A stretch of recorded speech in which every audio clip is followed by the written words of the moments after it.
Hello, everyone. Thank you so much for joining us for another weekly wrap-up. My name is Jeremy Cronemeyer, Operations Manager for Wickham Financial Group, and I have Graham Wickham here, President and CEO of Wickham Financial and Insurance Services. And I just want to let y'all know this will be our last weekly wrap-up of the year. The next one will be, I think it'll be on the 5th of January, that Tuesday. So, Graham, I'll let you take it away. Thank you, Jeremy. Thanks for our listeners jumping on the call. I know we got a shortened holiday week here.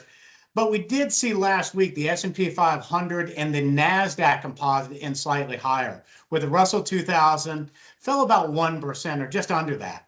So we saw 7 of the 11 S&P sectors posting gains, with energy dropping about 3% due to some crude oil weakness.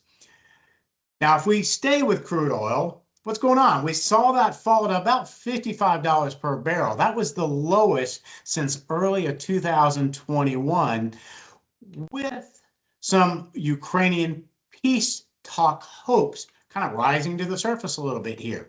We look at the rebound modestly. It did rebound modestly by the end of the week when we saw U.S. block some Venezuelan tankers.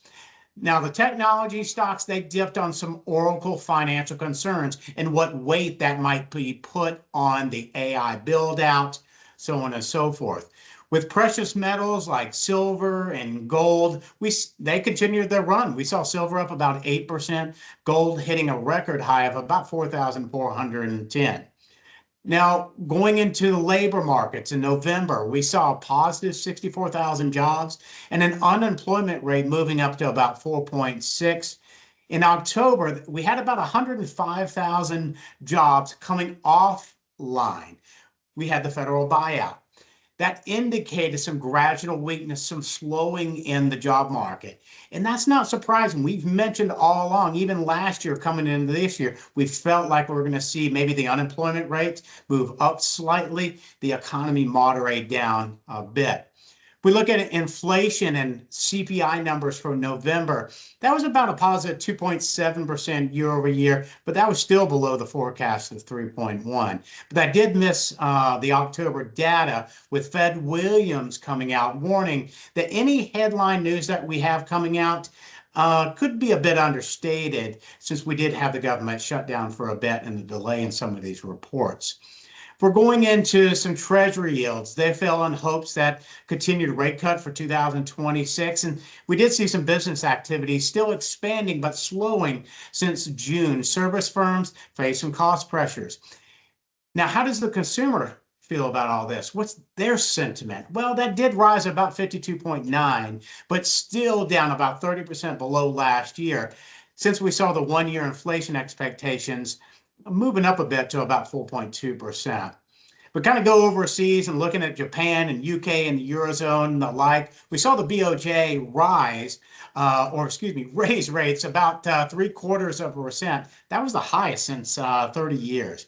We look at UK, the United Kingdom, their BOE cut rates by 25 basis points to about 3.75, signaling 2 more cuts possibly in 2026.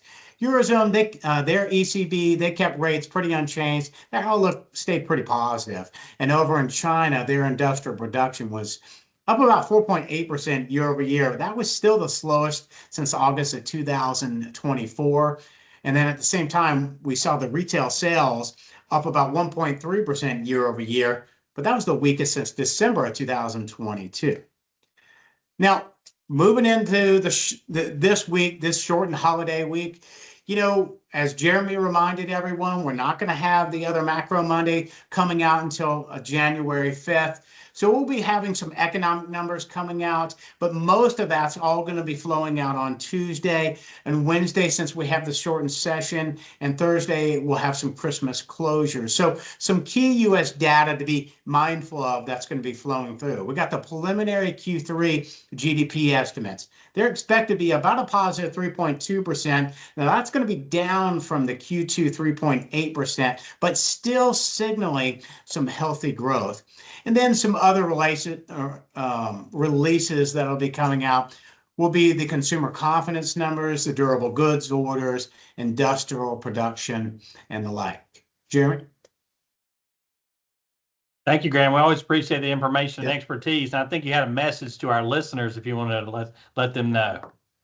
Yeah, I think the biggest thing is I hope everyone just has a Merry Christmas with your loved ones and friends and family, a safe one. And we look forward to kind of circling back with everyone with this call after January 5th. Merry Christmas, everyone. See you next time. Merry Christmas.